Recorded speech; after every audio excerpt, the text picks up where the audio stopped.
Vatican, Tibet, Sovereign Order of Malta, and several other nations has been recognized despite having undergone a period of exile, annexation, occupation by a foreign power, or despite loss of territory. The SPH Nithyananda Paramashivoham, through well-established legal and historical facts about the Hindu sovereign state of the Surangi Samrajyam, derives all sovereign rights and powers of the royal lineage of the Surangi Samrajyam as its 203rd sovereign emperor, from his inheritance and continuation of the unbroken succession of the kingdom of Surya Vamsa Surangi Samrajyam Sarvanapitha. Surya Vamsa Surangi Samrajyam, through unification with 20 other sovereign Hindu states and sovereign ecclesiastical, historical entities, became part of the United States of Kailasa, which thus became a sovereign, independent juridical state, with the SPH Nithyananda Paramashivoham as the sovereign.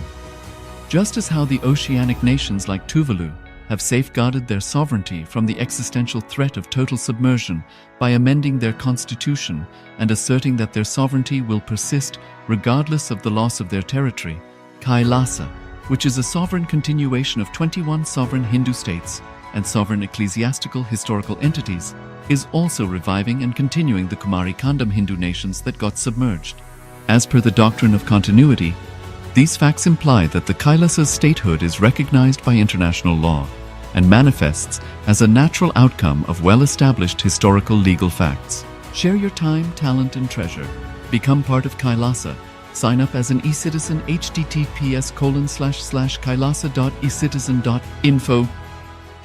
Around 5,000 years ago, at the end of Mahabharat War, the ancient enlightened Hindu civilization consisted of 10,000 Hindu traditions, or sampradayas, that existed in 56 Hindu nations, 200 Hindu kingdoms, 1,700 Hindu provinces that covered more than 6 million kilometers square of Asia.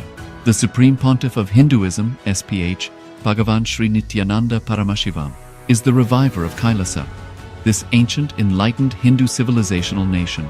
Kailasa is an unbroken cultural, religious, historical, civilizational, and sovereign continuation and revival of multiple of these historical Hindu sovereign states and Hindu ecclesiastical entities. The unbroken continuity of these ancient Hindu nations through Kailasa results in the legal recognition of Kailasa as per the international customary law, particularly the doctrine of continuity. The international law, the doctrine of continuity, implies that upheavals and revolutions within a country, changes in government, territorial adjustments, measures taken during military occupation, or other internal transformations do not negate the existence of the country, do not affect the legal personality and international obligations of the country or state. The Vienna Convention on Succession of States in Respective Treaties, 1978, addresses these principles of the doctrine of continuity as it outlines international law during situation of state succession or continuation. International law recognizes a state's legal personality by recognizing its identity. This perspective extends even during the period when the given state or country is annexed or occupied by a foreign power. Even in such cases, the legal personality of the state is considered to persist, enabling its subsequent re-establishment. Historical examples dating back to the 18th century include cases like Portugal and Genoa that were re-established after the Vienna Congress of 1815. More recent examples include countries such as Poland, Ethiopia, Czechoslovakia, Albania, and Austria that were re-established after World War II. Even when a nation is deprived of its territory, the nation continues to exist. Its sovereignty and international legal personality continues to persist. The Dalai Lama, as the spiritual and temporal leader of Tibet, exemplifies this principle. In 1959, the Dalai Lama was exiled and forced to flee. Despite the challenges faced, the Dalai Lama continues to advocate for the preservation of Tibetan culture and garners worldwide support for Tibetan autonomy on the global stage. Similarly, from 1309 to 1376, the Pope of Catholicism had been in exile in Avignon. Despite this, he was recognized as the head of state as well as head of the church and given full privileges of the position after their return to Rome. Even in 1861, much of the papal territories had been lost, leaving the Pope with no sovereign territory other than the papal residence and related buildings. Yet his temporal powers were still acknowledged, He was recognized as a head of state, and later, the Lateran Treaty of 1929 formally re-established papal sovereignty over the Vatican City. The Sovereign Order of Malta further exemplifies this principle, retaining international recognition as a sovereign entity despite the permanent loss of their territory upon Napoleon's invasion in June 1798. Despite such permanent loss of territory, the sovereignty and the international legal personality of the Sovereign Order of Malta continue to persist. Much later in 1894, the order settled in Rome and acquired two properties, the Magistral Palace and the Magistral Villa that received extraterritorial status. Today, the order maintains diplomatic relations with 112 countries, issues its own diplomatic passports, currency stamps, and vehicle registration plates, and has been granted observer status in the United Nations. All these examples of state re-establishment illustrate the principle of continuity of states, as per international law, that a state's legal personality persists over time. A nation continues to exist even after a complete loss of territory. A far more striking example is of the oceanic countries, which are under the threat of their entire nation being drowned and submerged due to rising sea levels owing to global warming. In response to such existential threat of climate change, Pacific Island nations, including Tuvalu, have enacted constitutional amendments and made international declarations affirming that their nation and their sovereign rights will continue to persist, despite their entire territory being lost to the sea. This proactive stance is highlighted in the Constitution of Tuvalu Act 2023 and the Pacific Islands Forum Declaration of 2021. The Supreme Pontiff of Hinduism, Bhagavan Sri Nithyananda Paramashivoham, through the line of succession is the present 203rd Emperor of the Hindu Sovereign Kingdom of Surangi Samrajya. He was crowned on the 31st of December 2004 at the age of 26. Thus, by very same principles of the doctrine of continuity, through which the international legal personality of Portugal, Genoa, Poland, Ethiopia, Czechoslovakia, Albania, Austria, Vatican, Tibet, Sovereign Order of Malta, and several other nations has been recognized despite having undergone a period of exile, annexation, occupation by a foreign power, or despite loss of territory.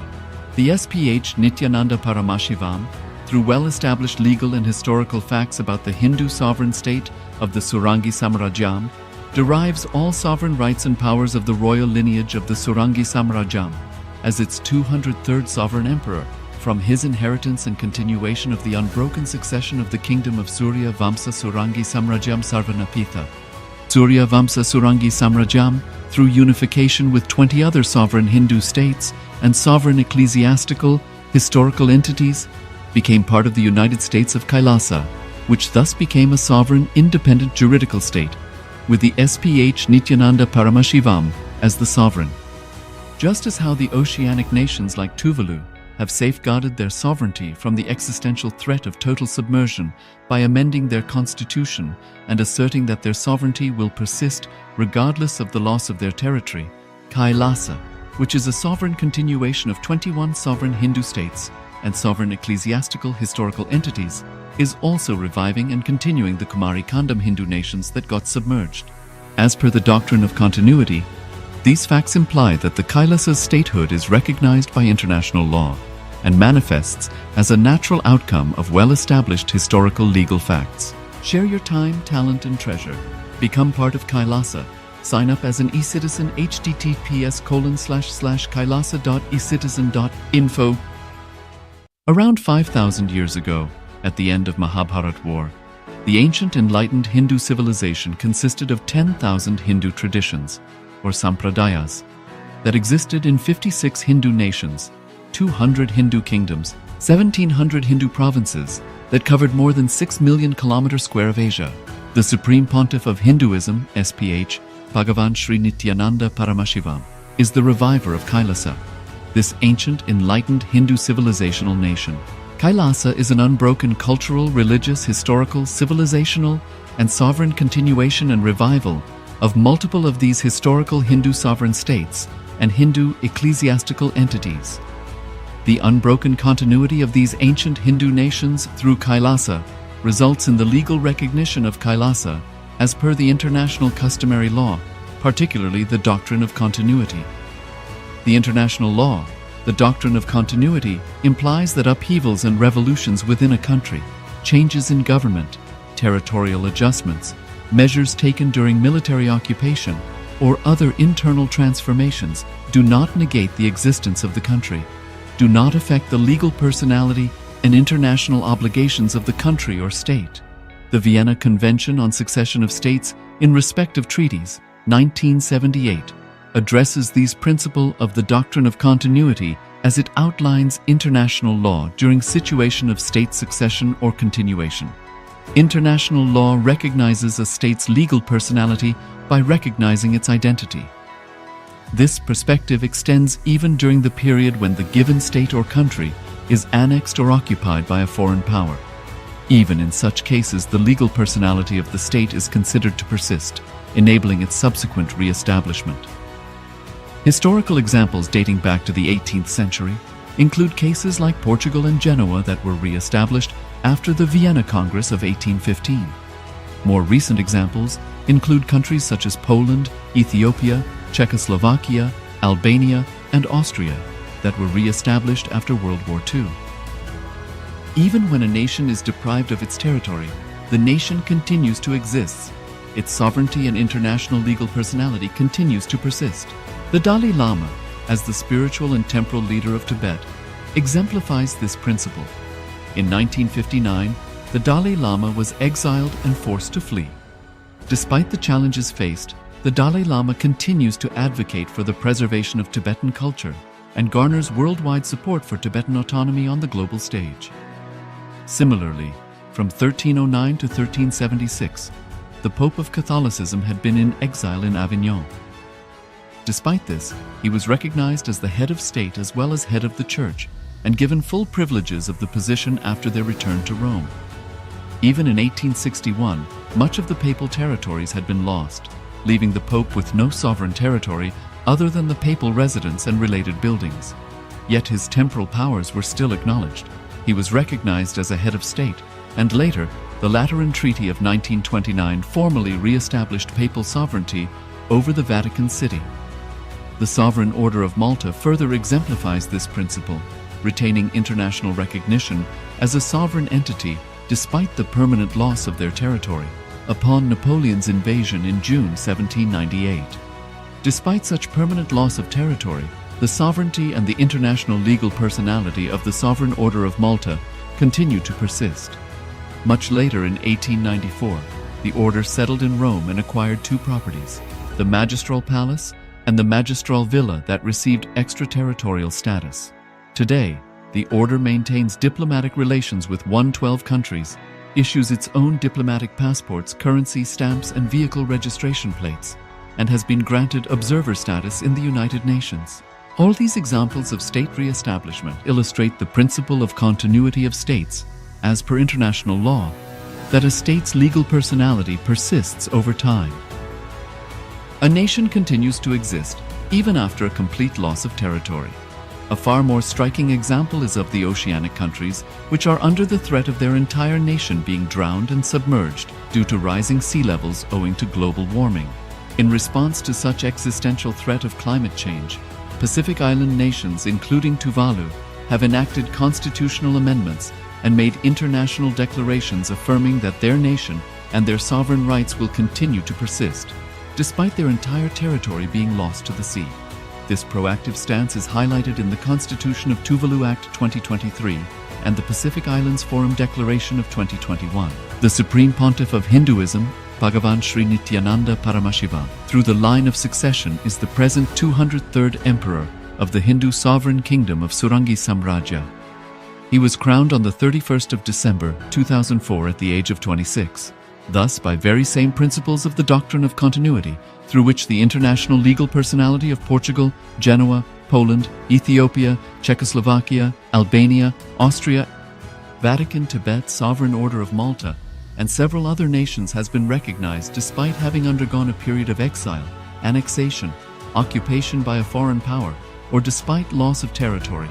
The SPH Nithyananda Paramashivoham, through well-established legal and historical facts about the Hindu sovereign state of the Surangi Samrajyam, derives all sovereign rights and powers of the royal lineage of the Surangi Samrajyam. as its 203rd sovereign emperor, from his inheritance and continuation of the unbroken succession of the kingdom of Surya Vamsa Surangi Samrajyam Sarvanapitha. Surya Vamsa Surangi Samrajyam, through unification with 20 other sovereign Hindu states and sovereign ecclesiastical, historical entities, became part of the United States of Kailasa, which thus became a sovereign, independent juridical state, with the SPH Nithyananda Paramashivoham as the sovereign. Just as how the oceanic nations like Tuvalu have safeguarded their sovereignty from the existential threat of total submersion by amending their constitution and asserting that their sovereignty will persist regardless of the loss of their territory, Kailasa, which is a sovereign continuation of 21 sovereign Hindu states and sovereign ecclesiastical historical entities, is also reviving and continuing the Kumari Kandam Hindu nations that got submerged. As per the doctrine of continuity, these facts imply that the Kailasa's statehood is recognized by international law and manifests as a natural outcome of well-established historical legal facts. Share your time, talent, and treasure. Become part of Kailasa. Sign up as an eCitizen https://kailasa.ecitizen.info.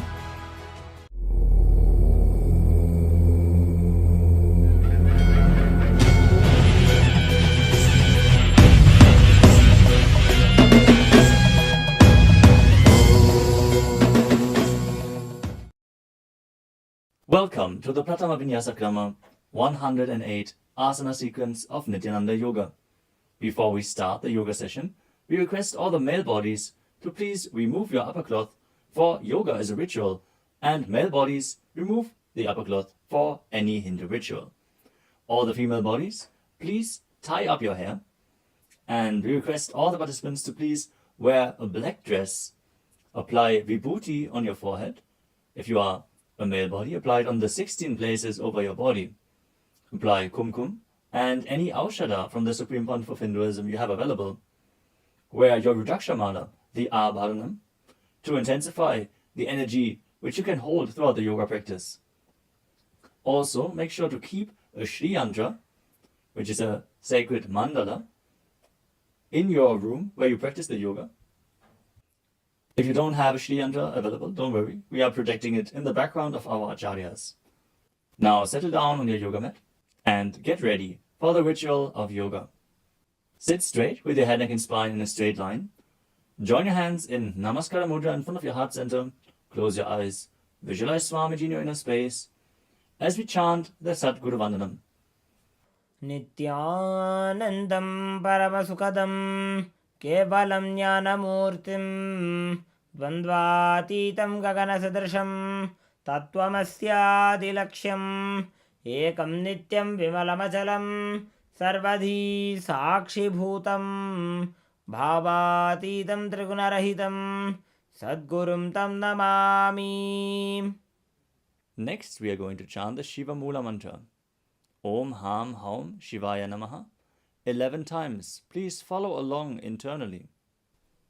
Om Ham Haum Shivaya Namaha.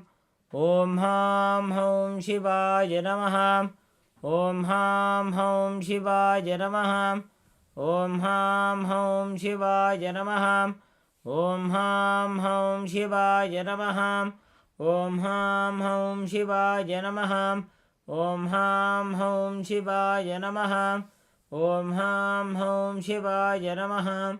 Om Ham Haum Shivaya Namaha. Om Ham Haum Shivaya Namaha. Om Ham Haum Shivaya Namaha. We will be performing the Tadvachamanam, the ritualistic cleansing. Now keep your hand, the right hand, in the shape of a cow's ear in the Gokarana Mudra, as our acharyas are demonstrating.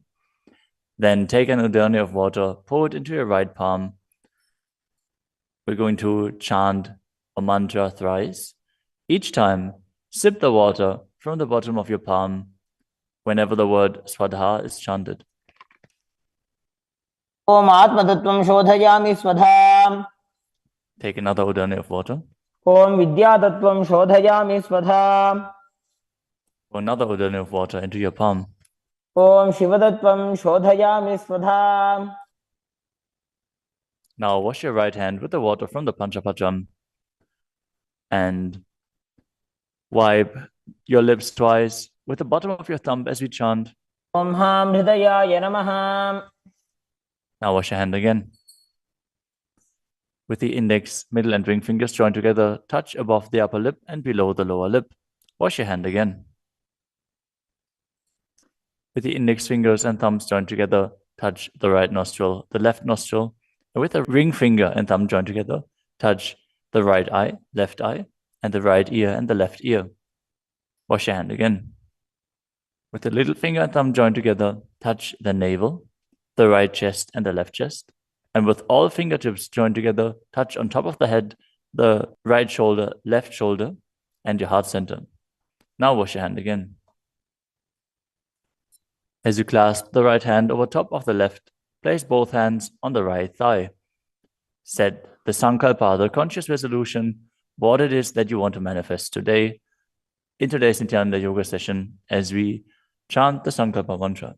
Om Mamopatta Samasta Duridakshayadvara Bhagavat Shri Nithyananda Paramashiva Prityartham Shri Nithyanandeshwari Paramashiva Shakti Sameta Shri Nithyanandeshwara Paramashiva Prityartham Cha Adya Purvokta Evam Guna Visheshena Vishishtayam Asyam Shubhadito Purana Arogya Yukta Dridagatra Yogika Sharira Siddhyartham Paramashiva Shakti Avishkaranartham Nithyananda Yogabhyasam Karishye. Now wash your hand once more as we chant. Om Apaupasprisya. Keep your Panchapatram and Udani out of harm's way as we are getting ready to start the yoga. Now sit in a comfortable cross-legged position with your head, neck, and spine in a straight line. Bring the index fingers and thumbs joined together on top of the knees in Bindu Mudra. Engage the three bandhas, the energy locks, which are contracting the perineal region and pulling it in and up. The Uddiyana Bandha, the stomach lock, contracting your stomach muscles and pulling your stomach in and up towards your spine. And the Jalandhara Bandha, the throat lock, tucking your chin to the chest and internally contracting your throat muscles. Together they form Mahamudra Bandha, which is a great secret of the yogic practice and will enhance your yoga practice manifold. Next up is the visualization. Hold the visualization for the right context of each of the asanas. The first visualization is Lord Shiva. You will always be able to see the visualization in the top right corner of the screen. So whenever you don't know how the visualization looks, you can just check the screen. Next up is Samana Kumbhaka. Now fill your stomach with prana as you meditate on a flame in your stomach, kindling the prana and raising up your spine. Chant the japa Soham and visualize it rotating around your throat until the nectar oozes out into your body. Let us now perform the first asana, which is Sukhasana. Tatsukhasanamityuktam ashaktastat asanam vijitam yena jitam tena jagatrayam. The next asana is Parvatasana. Now bring your legs into Padmasana with the feet on top of the opposite thighs. Then bring your palms together in Anjali Mudra and raise them up above your head, keeping your elbows straight. Engage all three bandhas, Mahamudra Bandha, as you visualize yourself as Mount Kailash. Atha Mahadeva Parvatasana Mangalam. The next asana is Halipavasana. Now bring the soles of your feet together in front of your body and hold the left hand by the right behind your back as you lean forward and place your forehead on the ground behind your heels. Engage all three bandhas as you gaze to the nose and visualize Swamiji in your inner space. Purava vidhiyahu me jano ubhai pagatali samputthano.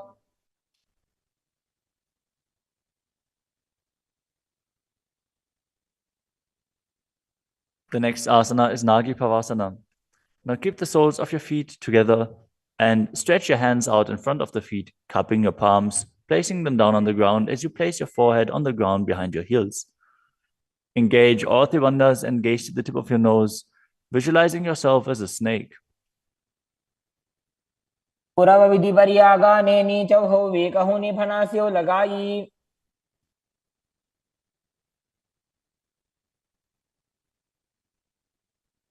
Next up is Kokilasana. Now hold the big toes with the index and middle fingers in Prana Mudra. Then raise the legs up straight and then cross them into Padmasana, leaning forward and down onto your elbows. Engage all three bandhas as you visualize yourself as a bird. स्थान्यदासनं वक्ष्ये yen Sidho भवेन्नरः. The next asana is Nithyananda. Now place one ankle on top of the opposite knee as you hold onto the opposite elbows. Engage all three bandhas, rotate your arms in a circle and gaze to the nose, visualizing Swamiji in your inner space, and after some time change the direction of the movement. घोड़ा बामा पादगी आशमाहिली सोये दधि चरण को वार लोता परिकुल्फ समोय.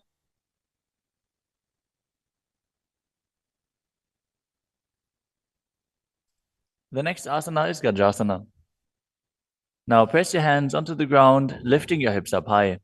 Lower your head, then your chest, scooping the body forward and down again and again as you visualize yourself as an elephant. And perform Uddiyana Bandha, the stomach lock, and Mula Bandha, the root lock, as you do so. निब्जं पादाग्रे भूमौ कृत्वा लम्बी भूया मस्तकाग्रे निधाय.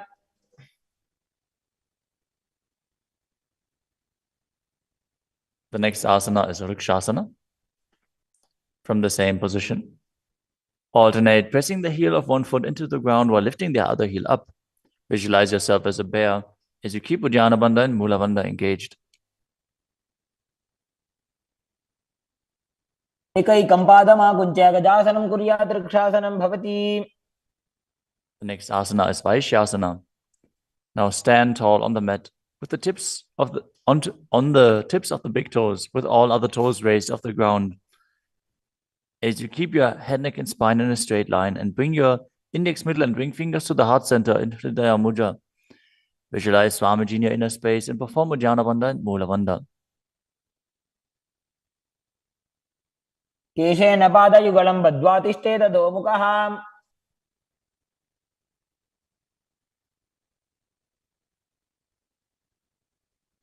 Next up is the Urdhva Janukarana. Stand with your heels touching, toes facing outwards at a 45-degree angle and the knees bent in Adimandi. Now, bring both hands to the chest with the elbows parallel to the ground. Then lift one knee up towards the center of your body, followed along with the respective hand as you make circular motions on both sides again and again.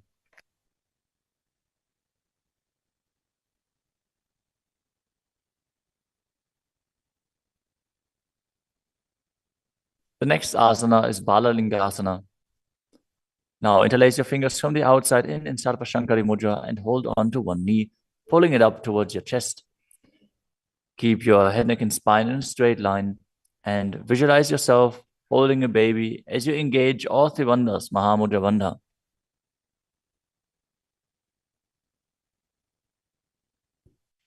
एकं जानूरसि आलिङ्ग्य स्थातव्यं बाललिङ्गनं भवति. You move on to Padapidanasana. Now take the foot and pull it behind towards your buttocks. Hold it with both hands. Be straight. Engage all three bandhas as you visualize Swamiji in your inner space. त्वैकस्मिन् पादतले कराभ्यां वेष्टयेत्तनुम्. The next asana is Natarajasana. Standing on one leg, hold on to one foot and extend it backwards as you lean forward and stretch your arm out in front in Bindu Mudra with the index finger and thumb touching as you visualize yourself dancing as Lord Nataraja and perform the Mula Bandha. उत्तानपादं क्रौञ्चं च मरीचिं वीरभद्रकम्. Now stand on the other leg and repeat Balalingasana on the other side, pulling the knee up towards your chest and visualize yourself caressing a baby. एकं जानूरस्यालिङ्ग्य स्थातव्यं बाललिङ्गनं भवति. Now repeat Parapidanasana on the other side. Pull the other foot towards your buttocks and visualize Swamiji in your inner space, engaging all three bandhas. स्थित्वैकस्मिन् पादतले कराभ्यां वेष्टयेत्तनुम्. Now repeat Natarajasana on the other side, visualizing yourself as Lord Nataraja. पादं क्रौञ्चं च मरीचिं वीरभद्रकम्.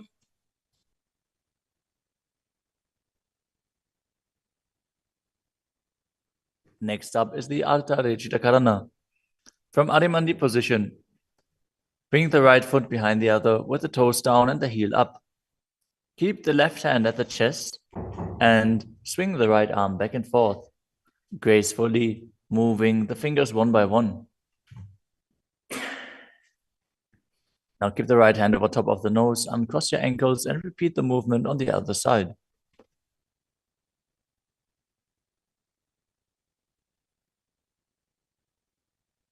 Next up is the skeleton dance. Now visualize yourself as a skeleton as you shake your body intensely.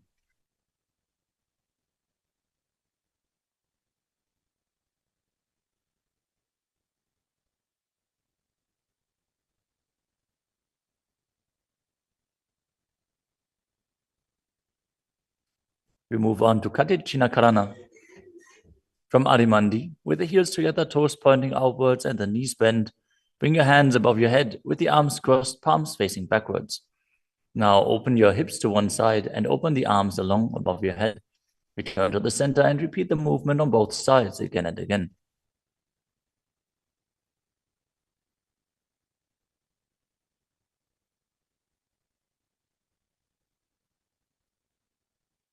The next asana is Tadasana.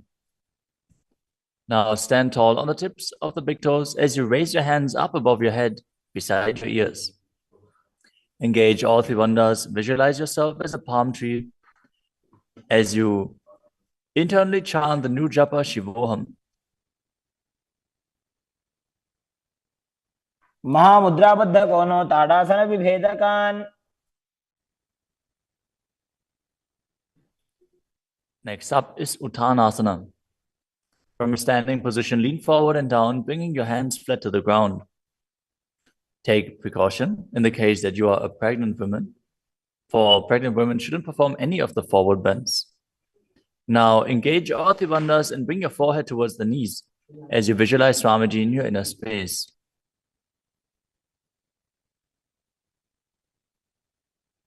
महामुद्राबद्ध कोनो ताड़ासन विभेदकान्. The next asana is Tadakshvasana, the plank position. Now lower your body down onto your arms and feet as you tuck your chin to the chest and rotate your head from side to side, contracting your perineal region. Visualize Swamiji in your inner space. Keep breathing in the Samana Kumbhaka, filling your stomach with prana and visualizing a flame rising up your spine. गजासनवस्थित्वा मस्तकं वारं वारं दक्षिणकुक्षिं सव्यकुक्षिं नजेत्. The next asana is Bhujangasana. Now lower your entire body down onto your stomach as you keep the toes pointing backwards and your hands next to the chest. Now raise your head up using the strength of your lower back. Don't lift your body any higher than your belly button up. And open your mouth wide as you inhale through the hollow of your throat in Bhujangani Mudra. Visualize yourself as a cobra as you perform the Mula Bandha. अंगुष्ठनाभिपर्यन्तम् अधो भूमौ विनिन्यसेत्. The next asana is Shashasana. Now push your body up back into the plank position and alternate bringing one knee in towards your chest back and forth as you visualize Swamiji in your inner space and calmly breathe through your nose in Sahadra Kumbhaka. जासन संस्थितो जानुद्वयमाकुञ्च्य वारं वारं कर्तव्यं शशासनं भवति. The next asana is Rathasana. From a tall plank position, place one foot in between the two hands as you simultaneously jump one foot back and bring the other one in between the hands. Alternate again and again as you visualize yourself as a chariot. गजासन संस्थितो एकैकं पादं पुरोमार्गेण भ्रामयित्वा कर्तव्यं रथासनं भवति. The next asana is Vidavajrasana. Now keep one foot flat on the ground with the toes pointing forwards and the knee bent at a 90-degree angle. Now extend the other leg back, keep the knee straight and the toes pointed outwards. Raise your arms up parallel, pull the stomach in and up and gaze to your third eye, visualizing yourself as Lord Veeravajra as you perform Udiyana Bandha and Mula Bandha. वासिष्ठमतकौण्डिन्यमूर्धकुक्कुटमेव च Now exchange the position of your feet and repeat Veeravajrasana on the other side. समतकौण्डिन्यमूर्धकुक्कुटमेव च. The next asana is Vrikshasana, the tree posture. Now stand and bring one foot to the inner thigh as you bring your palms together in Anjali Mudra and raise them up above your head. Keep your elbows straight as you gaze forward and visualize yourself as a tree. अमोरमूलदेशे च जाम्यं पादं निधायतु. The next asana is Garudasana. Now bring the raised leg to the opposite hip. Join your hands in Namaskara Mudra in front of your heart center as you visualize yourself as Lord Garuda and engage the Mula Bandha. गरुडासनमावक्षे येन ध्यानं स्थिरं भवेत्. Now stand on your other leg and repeat Vrikshasana on the other side. वामोरुमूलदेशे च जाम्यं पादं निधायतु. Now repeat Garudasana on the other side, keeping the standing leg as straight as a rod and visualizing yourself as Lord Garuda. गरुडासनमावक्षे येन ध्यानं स्थिरं भवेत्. The next asana is Trikonasana. Now stand and step one leg forward and the other one far back, keeping the front toes pointing forwards and the back toes facing sideways. Now bring your hands parallel to the ground and lean forward and down as you keep one hand down and the other one raised up. Gaze upwards, visualizing yourself as a triangle as you perform the Mula Bandha. उत्तानपादं क्रौञ्चं च मरीचिं वीरभद्रकम्. Exchange the position of your feet. Step the other leg forward as you repeat Trikonasana on the other side. उत्तानपादं क्रौञ्चं च मरीचिं वीरभद्रकम्. Next up is the Nikuttaka Karana.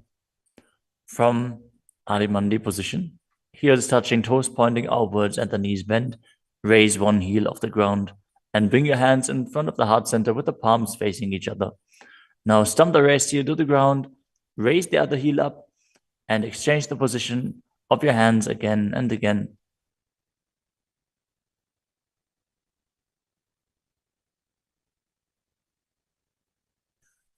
The next asana is Angushtasana.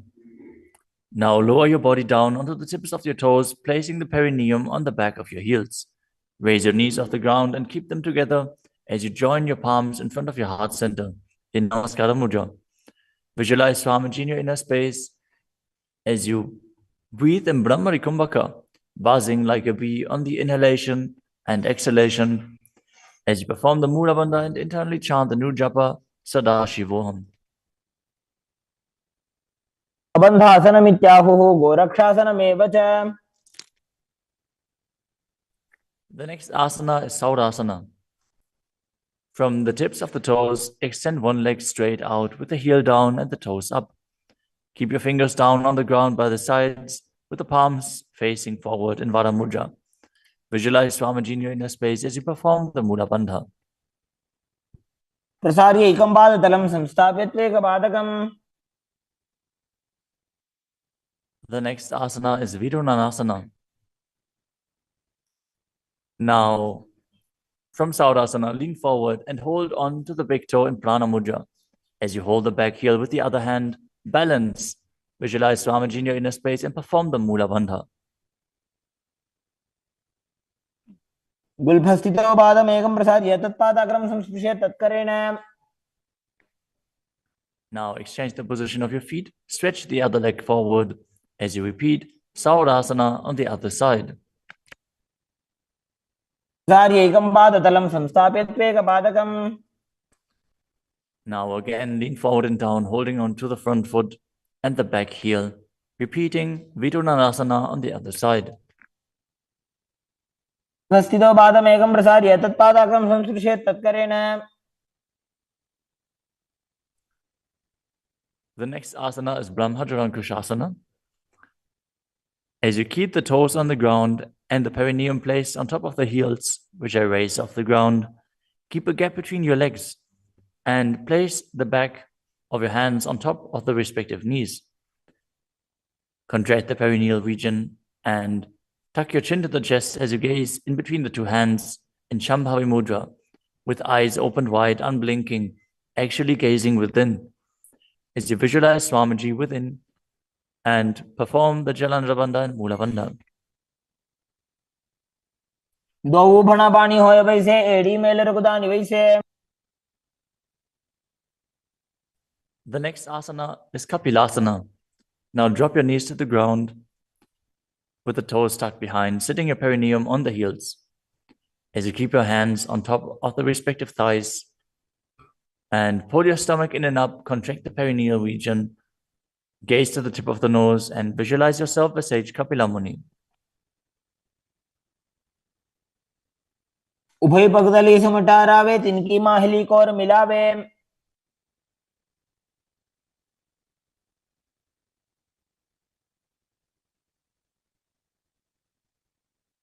The next asana is Bhadragodakasana.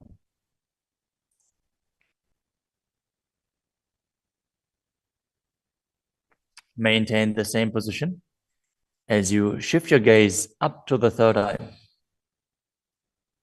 Visualize Swamiji in your inner space as you buzz like a bee in Brahmari Kumbhaka.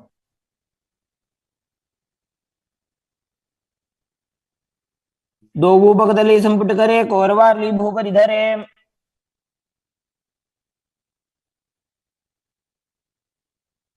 The next asana is Suryasana. Now sit with your toes tucked, perineum placed on top of the raised heels.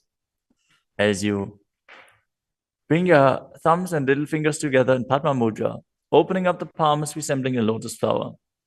Now raise your hands up above your head as you gaze up in between the gap between the palms, visualizing yourself as Lord Surya.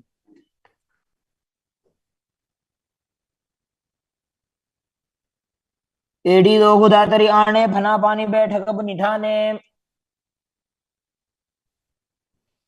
The next asana is Mandukasana.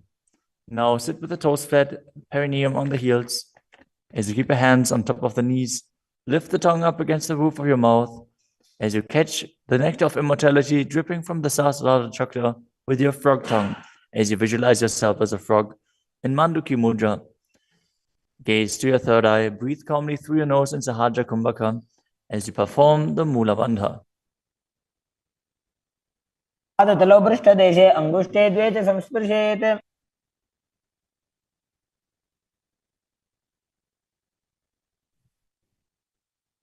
The next asana is Uttana Mandukasana. Maintain the same sitting posture, but bring your hands behind your back, holding onto the opposite shoulders. Gaze to your third eye, visualize yourself as a frog as you keep your tongue pressed against the palate of your mouth in Manduki Mudra. Perform Uddiyana Bandha and Mula Bandha as you do so.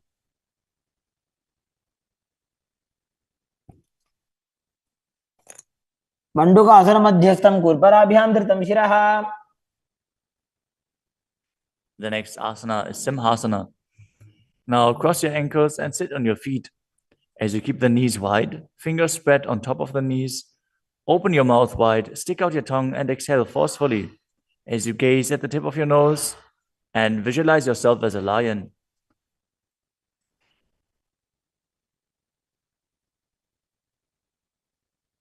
दक्षिणं सव्यगुल्फेन दक्षिणेन ततेतरम्.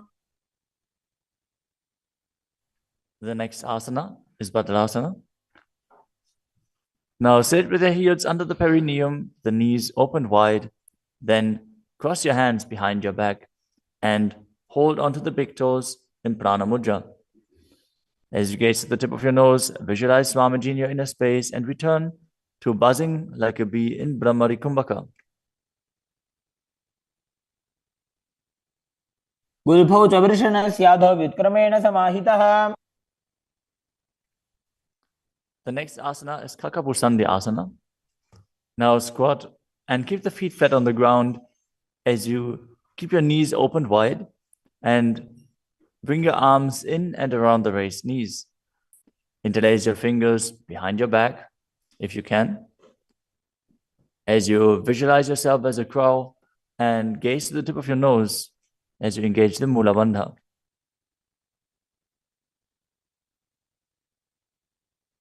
प्रथमे वेशक उगठाने दो वो हाथ पगमी च आने. The next asana is Kanipavasana. Now keep the palms on the floor, shoulder width apart. Bring your knees onto the back of your arms towards your armpits. Lean forward, raise your feet off the ground as you visualize Swamiji in your inner space and balance on your arms. को गुण आशी दुष्टता होई तो आछी होई. The next asana is Kapali asana. Now place your hands on the ground, shoulder width apart. Bring the top of your head onto the ground. Please take precautions if you have any neck injuries or high blood pressure. Any of the inverted postures. Now bring your knees onto the elbows, your hips over the shoulders, and straighten your legs up as you gaze to the nose and visualize Swamiji in your inner space. Isha धरती टेकी पग दो वो मिलीवा ऊंचा करे.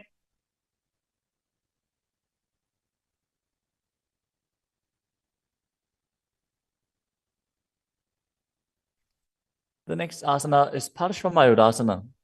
Now squat on the toes with the legs together, twist your body and place both hands to the side as you align your elbows with the knee and hip and lean onto your arms, balance, extending your legs to the side. Gaze to your third eye as you visualize yourself as a peacock and exhale fully in Rechaka Kumbhaka as you hold your breath in the exhaled state. Perform the Mula Bandha as you do so. मयूरं दंडवत् कुर्यान् मायूरं दंड नामकम्. Now twist your body in the other direction and repeat Parshvamayurasana on the other side. मयूरं दंडवत् कुर्यान् मायूरं दंड नामकम्. The next asana is Bhairaganathasana. Now place both hands on the ground, shoulder width apart.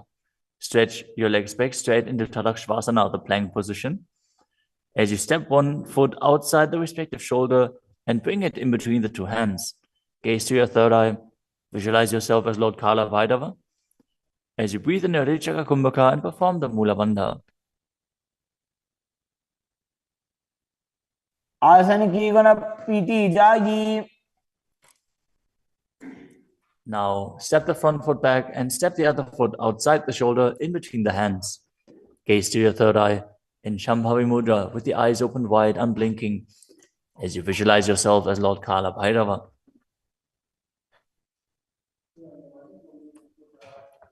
आसन को गुण पीती जाई. The next asana is Unmukha Pitasana. From Tadakshvasana, the plank position, bring your forearms down on the ground as you walk your feet forward, raising your hips.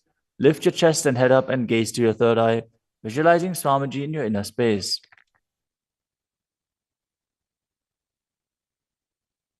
भून्यस्थो जानुनी हस्तो चतुष्पदम वाङ्मुखम्.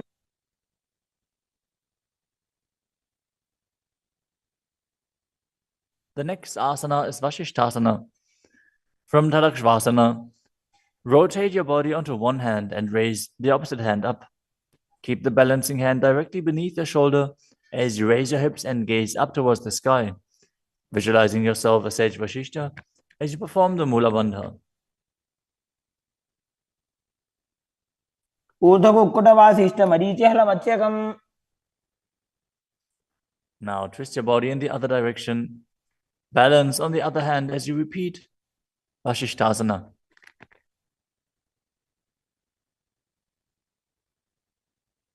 ऊर्ध्वकुक्कुटवासिष्ठ मरीचिहल मत्स्यकम्. Now come to a seated position and extend your legs out in front with the heel down and the toes pointing up.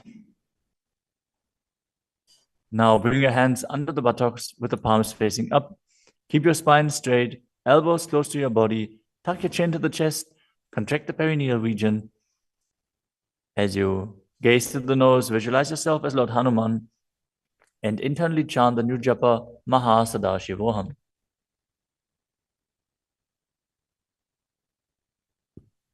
दो Booker की उभय हथेली कोरवार ली मैले भेली.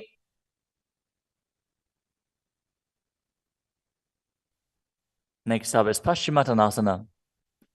Now visualize Swamiji in your inner space as you lean forward and down, holding onto the big toes in Prana Mudra. Perform Mahamudra Bandha, all three bandhas engaged, and exhale all the air from your lungs in Lichaka Kumbhaka. जानो बरिला लाटंतो पश्चिमं दानमुच्यते. The next asana is Ugrasana, with your legs straight.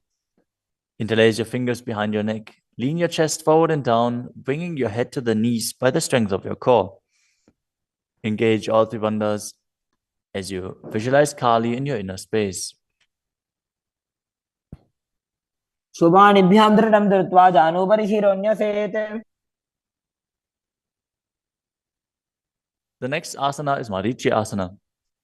Now, sit with the legs extended, bring one heel to the groin with the knee raised, and reach your arm in and around the raised knee as you clasp your hands behind your back. Bring your chest to the thighs, head to the knee, and visualize yourself as Sage Marichi. उत्तानपादं क्रौञ्चं च मरीचिं वीरभद्रकम्.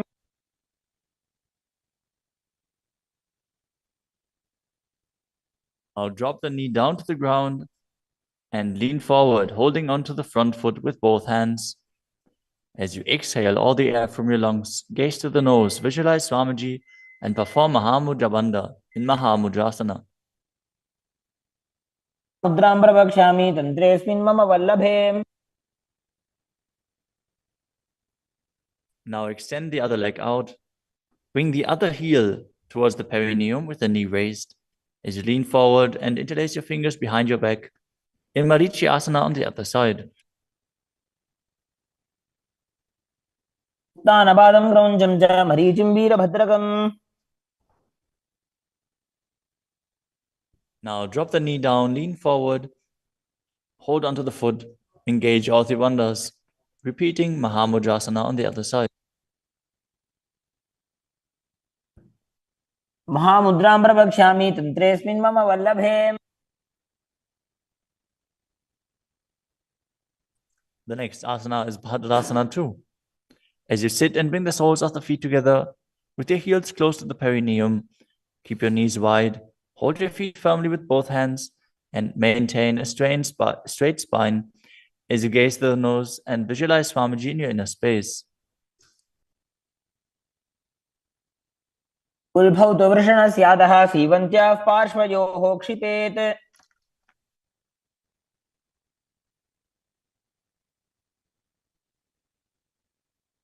The next asana is Gvalipavasana.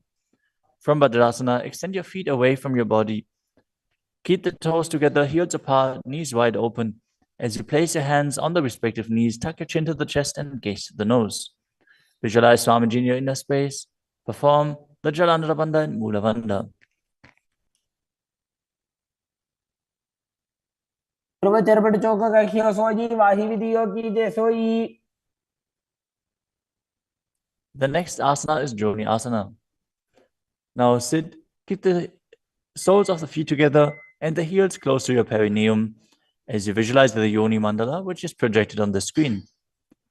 Now hold the soles of the feet as you lean forward and down and bring the forehead to the feet as you gaze to the nose and perform the Mula Bandha. दो भगतली संपुट करे एड़ी मेड़ के ढिंग धरे.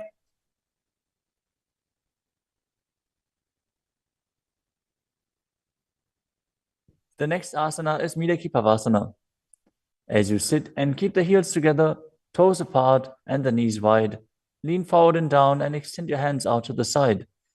Keep the palms facing down on the ground to the sides as you bring your forehead to the ground behind your heels.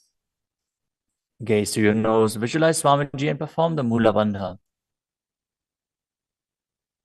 पूर्व विधि परिपक्वली संपूर्ण शोल एड़ी मिली राशे. Next up is Siddha Samadhi Asana. Now sit and keep the toes together, heels apart.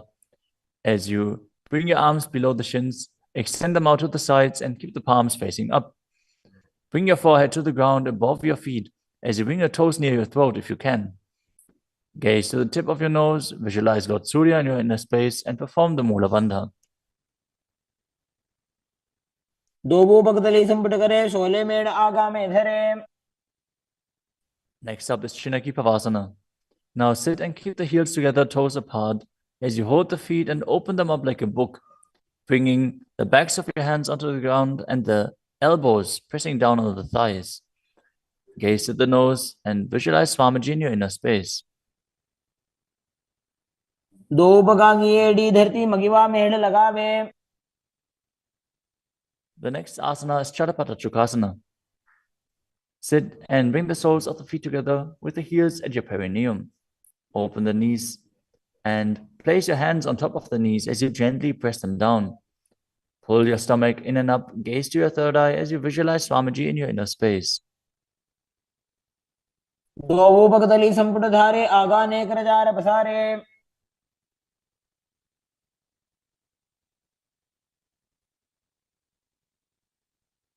The next asana is Bhairavasana. Now sit and bring the soles of the feet together with your knees open wide. Lift the heels up and bring the toes down onto the ground. As you keep your knees on the ground, pull your stomach in and up and place your hands on the knees in Bindu Mudra. Gaze to your third eye as you visualize yourself as Lord Kala Bhairava. उल्भव संपेड्य जान्योन्यम विक्रमेणोत्थितं शनैः. The next asana is Samanasana. Now sit with one heel at the perineum. Lift and hold the other foot, pulling the sole of the foot to your chest. Gaze to your third eye as you perform the Mula Bandha and visualize Swamiji in your inner space. समान आसनमावक्षे सिद्धमन्त्रादि साधनात्.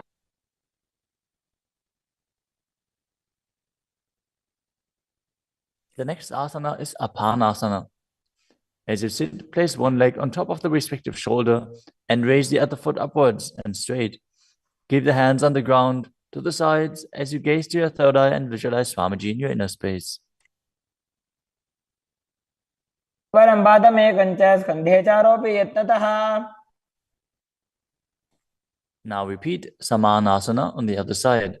Bring the other heel towards your perineum and pull the opposite foot towards your chest. समान आसनमावक्षे सिद्धमन्त्रादि साधनात्. Now repeat Apanasana on the other side. Bring the other leg over top of the respective shoulder, extending the opposite leg forward and up.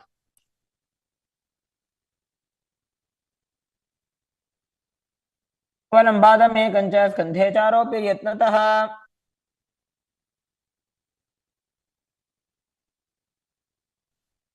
Next up is Gomukhasana. Now sit and cross one leg over the other, aligning the knees at the center of your body with the feet by the opposite hips. Place both hands on top of the stacked knees as you gaze to the nose, visualize the face of a cow, and perform the Mula Bandha. Start breathing in Siddhkari Kumbhaka, pressing your tongue against the palate of your mouth without touching the teeth and hissing through your teeth while inhaling. Internally chant the new japa Om Nithyanandoham. सर्वे दक्षिणगुल्फं तु पृष्ठपार्श्वे नियोजयेत्. The next asana is Anasuyasana. Now maintain the same posture. Hold on to the big toes of the feet in Prana Mudra as you gaze to the tip of your nose and visualize yourself as Rishika Anasuya. Engage Uddiyana Bandha and Mula Bandha. दक्षिण कोडो नीचे उठाने वावोता के ऊपर आने। Maintain the same position. Interlace your fingers behind your back and lean forward and down as you bring your chin over the knees, the nose towards the ground, and visualize yourself as Rishika Anasuya in Anasuyasana 2. जीमणा गोदा की संधि उपरिड़ा वागोड़ा की संधि। The next asana is Garudasana 2.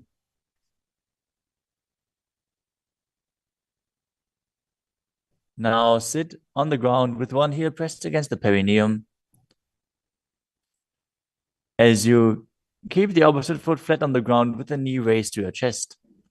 Keep the hands on the respective knee. As you visualize yourself as Lord Garuda, gaze to the nose and perform the Mula Bandha. दावो बगमोडी AD माहिलो Gulf मूल द्वार नीचे दे।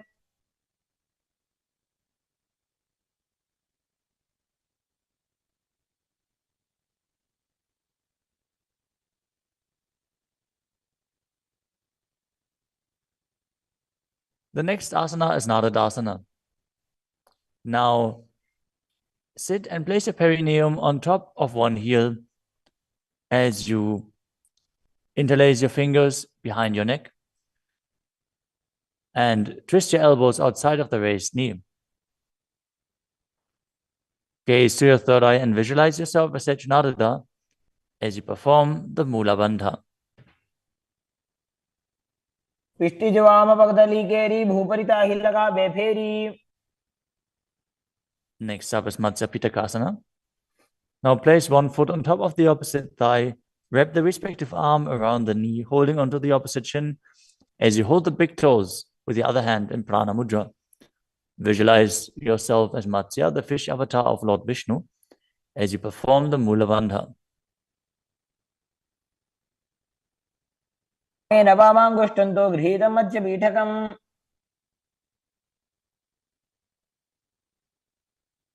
Now slide your knees over top with the other knee on top, repeating the Gomukhasana position on the other side. Gaze to the nose and visualize the face of a cow as you keep hissing through your teeth without the tongue touching your teeth. In Siddhkari Kumbhaka.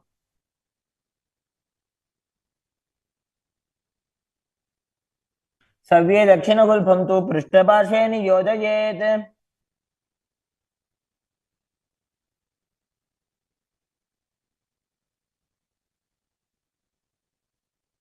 Next up is Anasuyasana on the other side. Hold onto the big toes as you visualize yourself as Rishika Anasuya.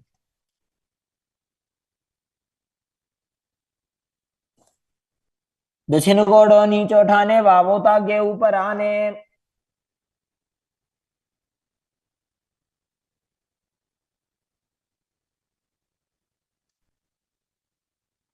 Now, from the same position, interlace your fingers behind your back and lean forward and down, chin over the knees, nose towards the ground in Anasuyasana 2.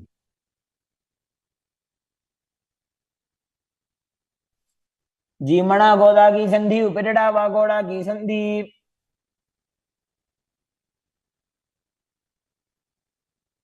Now repeat Garudasana 2 on the other side, bringing the other heel towards the perineum, knee raised, hands on the knees, as you visualize yourself as Lord Garuda. दावो बगमोडी AD माहिलो Gulf मूल द्वार नीचे दे। Next up is Naradasana on the other side. Raise the perineum onto the heel, interlace your fingers behind your neck, and twist your elbows outside of the raised knee, visualizing yourself as Sage Narada. पिष्टि जवाम पगदली केरी भूपरिता हिलगा बेफेरी।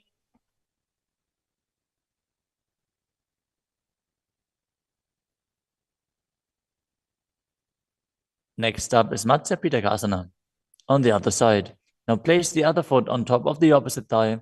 Hold on to the shin and the big toe of that foot as you visualize Matsya, the fish avatar of Vishnu. वामेन वामांगुष्टंतो गृहीतं मध्य पीठकम्। Next up is Matsindrasana. Now place one foot on top of the opposite thighs as you place the opposite foot on the ground, flat. Twist and bring the elbow outside of the raised knee. Keep your raised arm by the neck. Turn your head back and gaze to your third eye, visualizing Nithyananda, the great sage and master of Hatha Yoga. उदरं पश्चिमाभासं कृत्वा तिष्ठति यत्नतः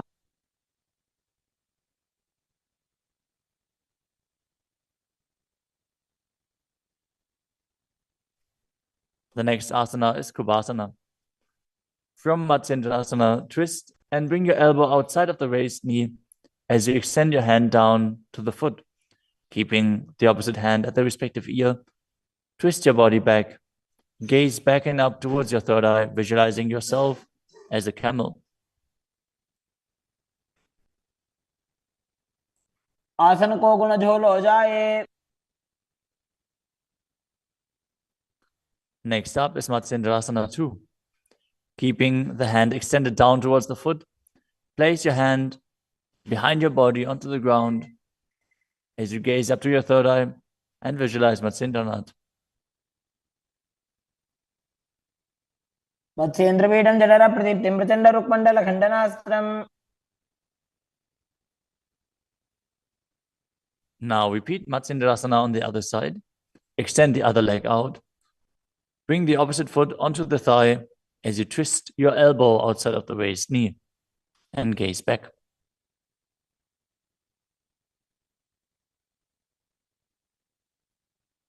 उदरं पश्चिमाभासं कृत्वा तिष्ठति यत्नतः.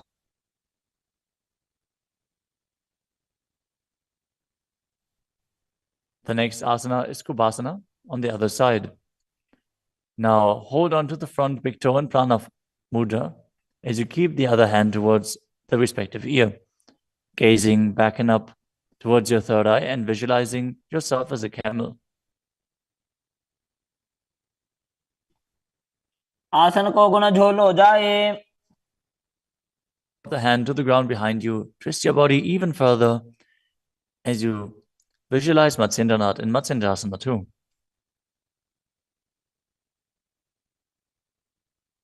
मत्स्येन्द्रपीठं जठर प्रदीप्तिं प्रचण्ड रुक्मण्डल खण्डनास्त्रम्. The next asana is Padmasana. Now place your feet on top of the opposite thighs as you keep your palms flat on the respective knees. Engage all three bandhas, Mahamudra Bandha, as you gaze to the tip of your nose. Visualize yourself as Lord Shiva.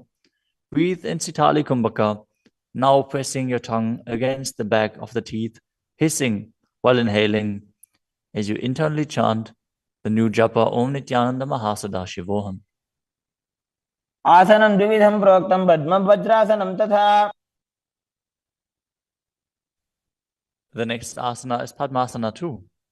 As you sit in Padmasana, cross your hands in front of your body and hold onto the big toes in Prana Mudra. Gaze to the nose, visualize yourself as Goddess Parvati, the consort of Shiva, as you perform the Mula Bandha. अनुचरणं कृत्वा ऊरू संस्थो यत्नतः. The next asana is Kukutasana. Now sitting in Padmasana, place your hands on the ground between the two thighs as you lift your body up off the ground. Visualize yourself as a rooster as you breathe calmly in Sahajra Kumbhaka and perform the Mula Bandha. पद्मासनं सुसंस्थाप्य नान्भोरोरन्तरे करो.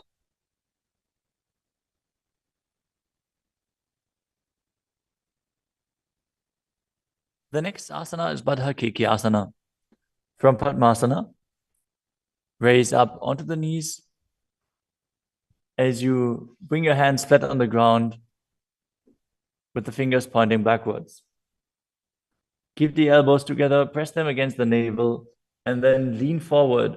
Find balance and extend your knees up off the ground. Visualize Swamiji in your inner space as you perform the Mula Bandha.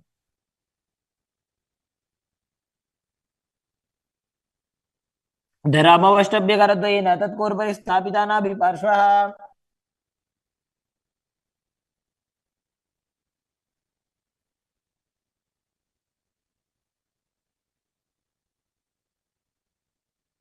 The next asana is Mayurasana. While on your knees, place your palms on the ground with the fingers pointing backwards. Keep your elbows at the navel, lean back, lean forward, find balance, and extend your legs up off the ground, visualizing yourself as a peacock as you perform the Sahaja Kumbhaka and engage the Mula Bandha.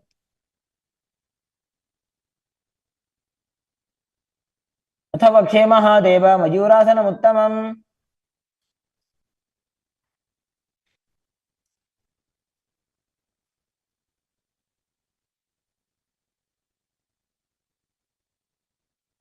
Next up is Makarasana.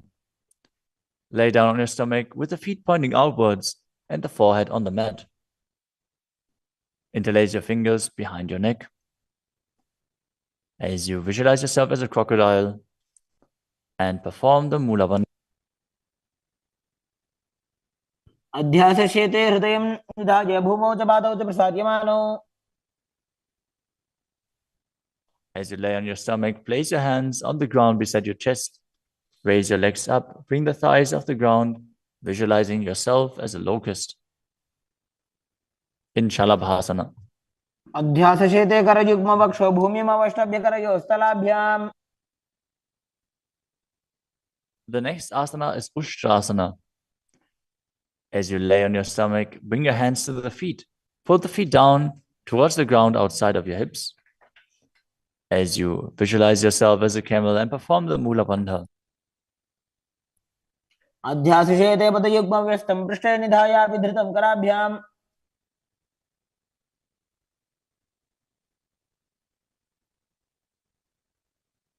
The next asana is Dhanurasana.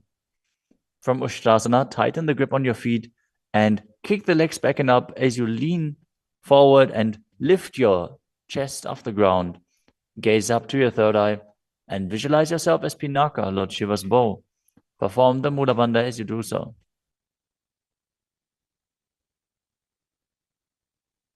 त्रिसार्यपादौ भुविदण्डरूपौ करौ च पृष्ठे धृतपादयुग्मम्. The next asana is Bhagasana. Now come to a kneeling position with your feet flat on the ground, sitting in between the two heels.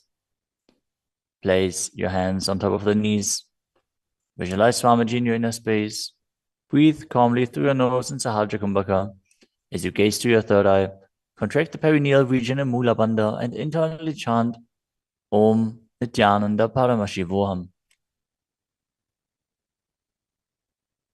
उल्टा मोड़ी पाओ तो वैसे बहुरो जगते करे कैसे. The next asana is Gohi Asana. From the kneeling position, place your elbows on the ground, shoulder width apart. As you interlace your fingers, bring your head towards the ground and hold it with your hands. Now raise your hips up. Walk your feet forward until your hips align with your shoulders. And then raise your legs up off the ground and pull the knees close to your chest. Try to touch your chin with the knees as you roll your body up in the inverted posture. Gaze to the nose and visualize Swamiji in your inner space. दो हाथ की कहुनी जोई पुनिह कलाजी जाने दोई. Now, from Gohi Asana, extend your legs up straight into Shirshasana. Gaze to the nose and visualize Swamiji in your inner space as you perform the Mula Bandha. विपरीतं मण्डलं च द्विधैव विदितं हिनः. Gently lower your body down and come to a seated posture. Now sit with your hands behind your calves and stretch your legs up. Bring your forehead to the knees as you come to a vertical position with your legs. Visualize Swamiji in your inner space and perform the Bhastika Kumbhaka, rapidly exhaling from your diaphragm, pushing the air out without inhaling, like the bellows of a blacksmith. We're going to perform Bhastika Kumbhaka for the next few asanas, so keep your core engaged and rapidly breathe through your nose. दो हाथ पग बाहर आने घोड़ा तरे का कसी ठाने. The next asana is Parighasana. Now sit and extend your legs out and up at a 45-degree angle Bring your hands behind. Hold the opposite shoulders as you keep the chest upright, legs straight, toes pointed. Gaze to your third eye as you visualize yourself as a mace.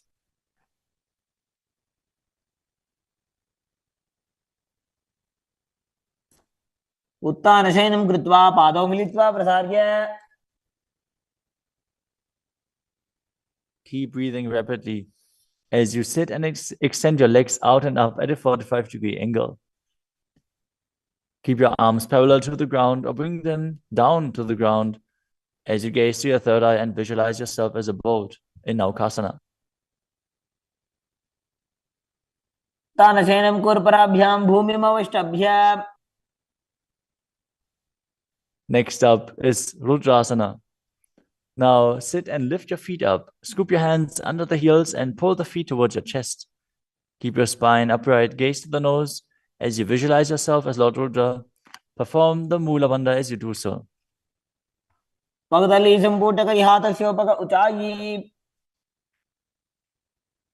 next asana is Unmukha Pitasana too. Now lay down on your back with the feet flat on the ground, the knees raised up. Bring your palms down to the ground with the fingers just touching the back of your heels. Lift your hips up high.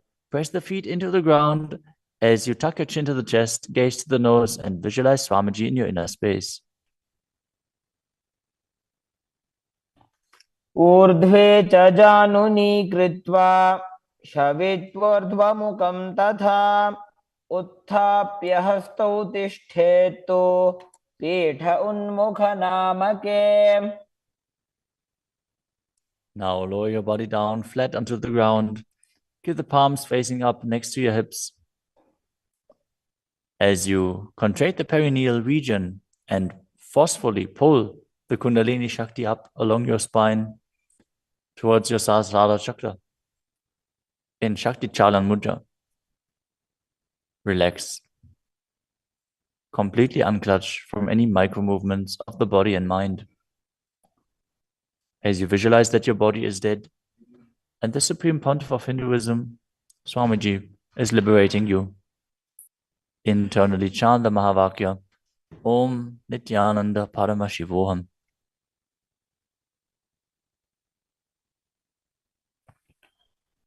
उत्तानं शववद्भूमौ शयनं तोषवासनं शवासनं श्रान्तिहरं चित्तविश्रान्तिकारकम्. ॐ नित्यानन्द परमशिवोऽहम्. ॐ नित्यानन्द परमशिवोऽहम्. ॐ नित्यानन्द परमशिवोऽहम्. ॐ नित्यानन्द परमशिवोऽहम्. ॐ नित्यानन्द परमशिवोऽहम्. ॐ नित्यानन्द परमशिवोऽहम्. ॐ नित्यानन्द परमशिवोऽहम्. ॐ नित्यानन्द परमशिवोऽहम्.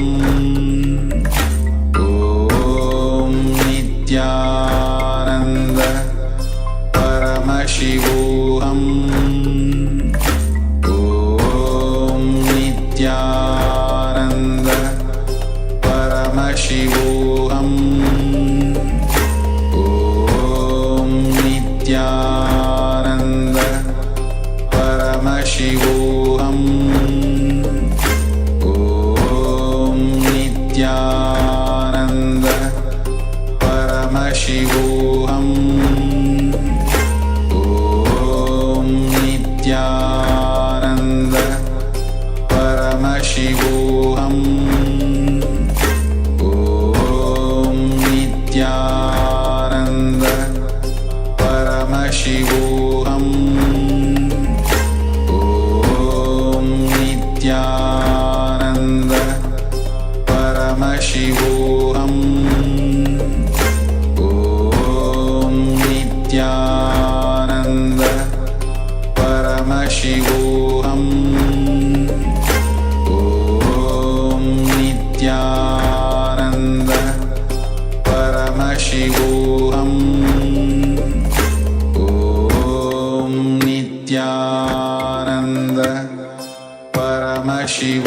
Om Nithyananda Paramashivoham. Now slowly return to your physical body. Start to wiggle your fingers and toes, your wrists and your ankles, your elbows and your knees. Pull your knees up towards your chest and rock your body from side to side as you return to a comfortable seated position.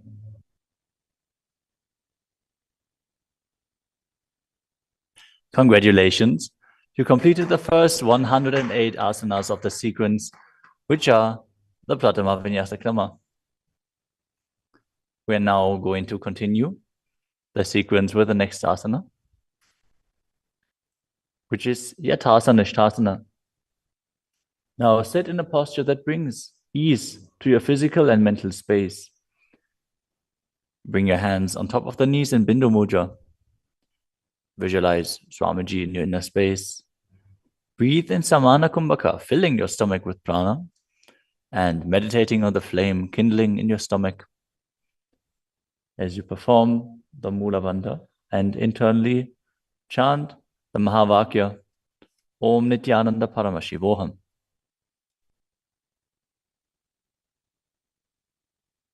पर्यङ्कं तत्समाख्यातं यथासंस्थं यथा स्थितिः. Next up is Samasana. Now,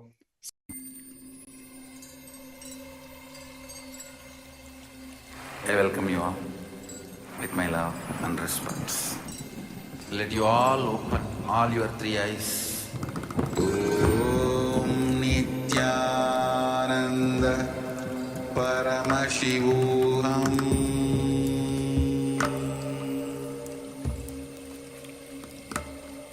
Om Nithyananda Paramashivoham.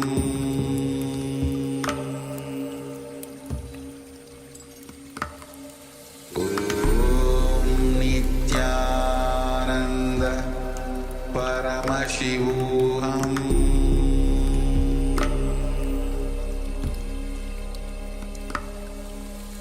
Om Nithyananda Paramashivoham.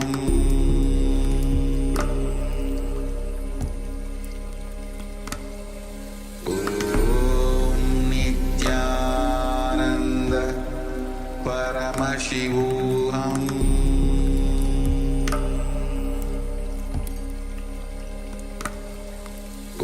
Om Nithyananda Paramashivoham.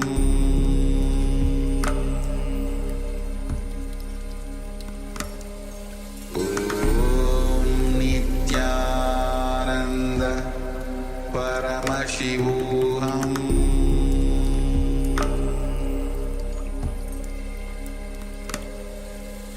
Om Nithyananda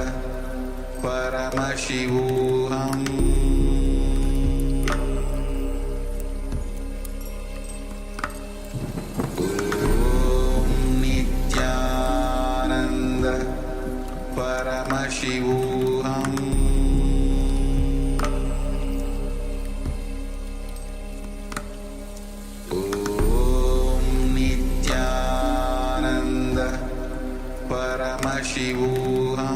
Om Nithyananda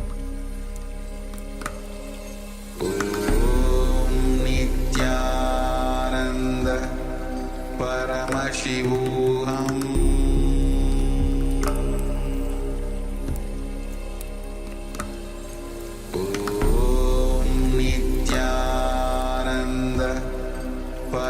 Paramashivoham.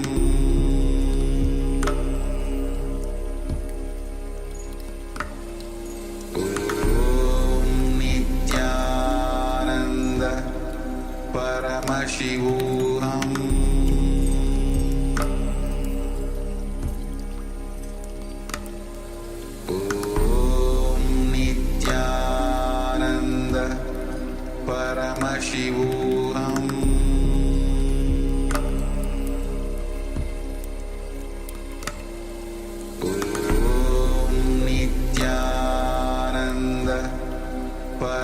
Paramashivoham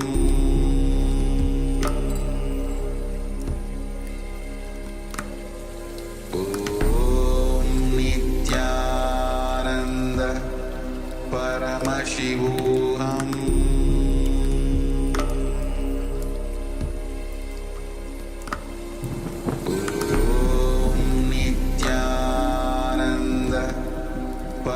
Paramashivoham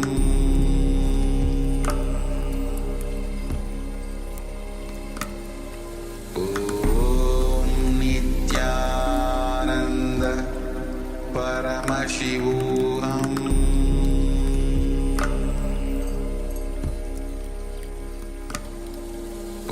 Om Nithyananda Paramashivoham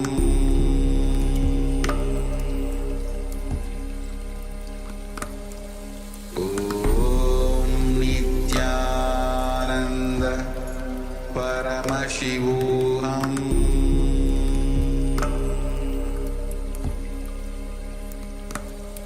Om Nithyananda Paramashivoham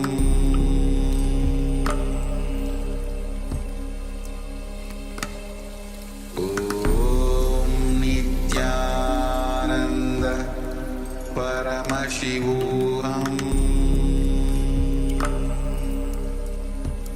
Paramashivoham Om Nithyananda Paramashivoham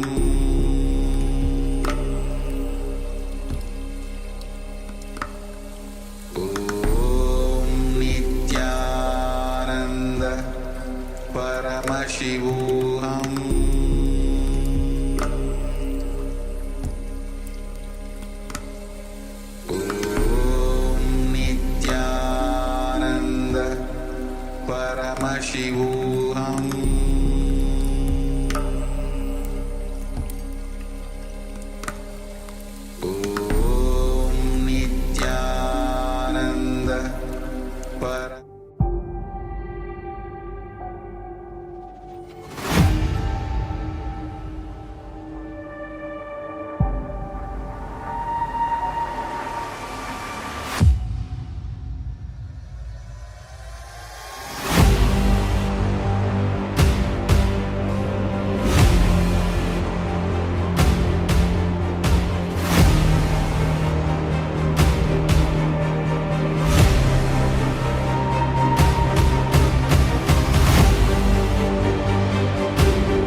नित्यानन्दं परमसुखदं केवलं ज्ञानमूर्तं द्वन्द्वातीतं गगनसदृशं तत्त्वमस्यादिलक्ष्यम् एकं नित्यं विमलमचलं सर्वधी साक्षिभूतं भावातीतं सुगुणरहितं सद्गुरुं तं Namami. Nithyananda, all of you. Again, apology for the delay in the sequences. We just finished 100 asana sequence, the Pratham Vinyasa Krama. Kailasas Nithyananda Yoga. So, I requesting all of you to share your experience of yoga today. Any breakthrough that you had today, even a small breakthrough that you had, do let us know, because Swamiji has given this Nithyananda Yoga as the essence of millions of yogic scriptures. As you progresses, even if you're not able to do the 108 asanas perfectly, that's fine. The more every day as you progress, you'll be having much more breakthroughs in your yoga. So let us know your journey of yoga, how you are progressing every single day, any breakthrough that you're having, and how the yoga itself is reflecting in your life. And the more you share, the thing is, the more you share, the more enriched you also get. The more you share to others, you get confidence, you get enriched by doing the yoga, by sharing as well. And requesting all the participants on YouTube as well, you can also start sharing your experience of yoga. Meanwhile, we'll be entering into the power manifestation round. And today, of course, as this is the beginning of the power manifestation, we'll be seeing picture blindfolded. So let's begin with the, meanwhile, as we begin with the Sas Pramana, you can get ready with the power blindfold and cover your eyes with the blindfold.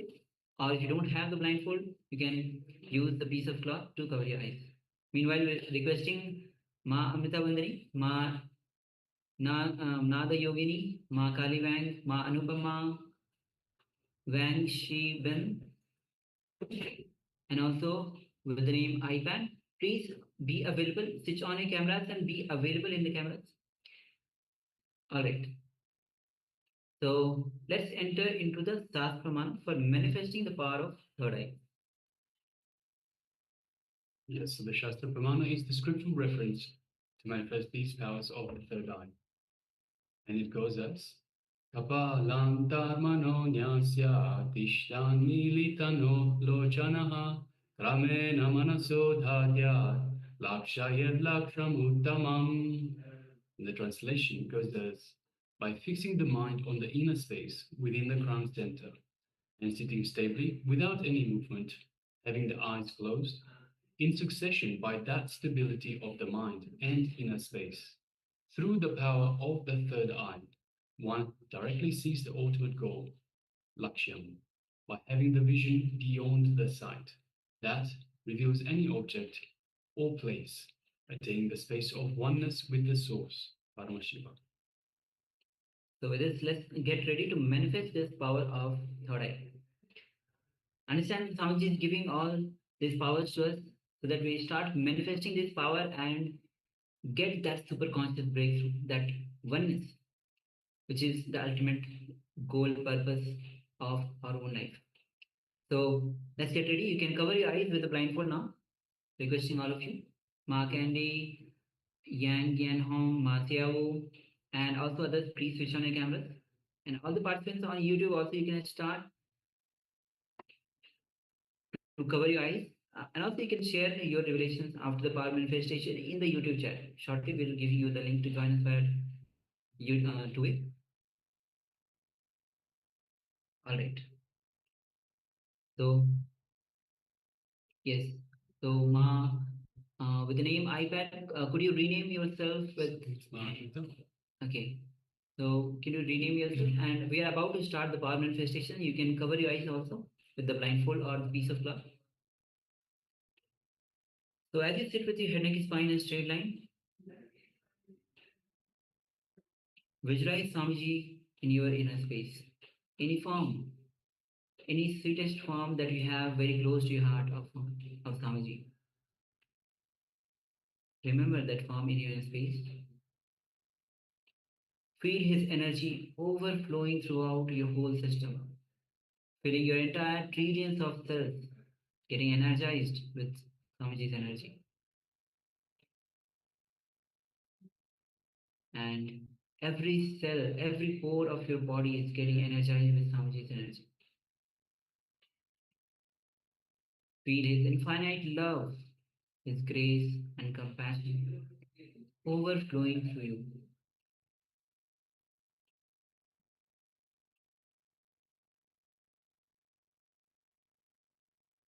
Take a moment to feel his love and compassion, his infinite grace overflowing through you. Now gently bring your awareness to your third eye, the Angya Chakra, the seat of willpower. As you, through your third eye, start to gaze at Swamiji's third eye, to awaken your third eye, to awaken your Kundalini Shakti. Drop all your self-doubts, self-hatred, self-denial, with deep gratitude and surrender to Swamiji. Go on unclutching. Unclutch from all the identities that you carry, whether it is the identity of your gender, your professional identity, even the identity of the age, the identity of the concept of time. Go on unclutching. If there is thought to open your eyes, just unclutch. If there is thought to get up from your place, just unclutch. If there is a thought that you want to attend something urgently,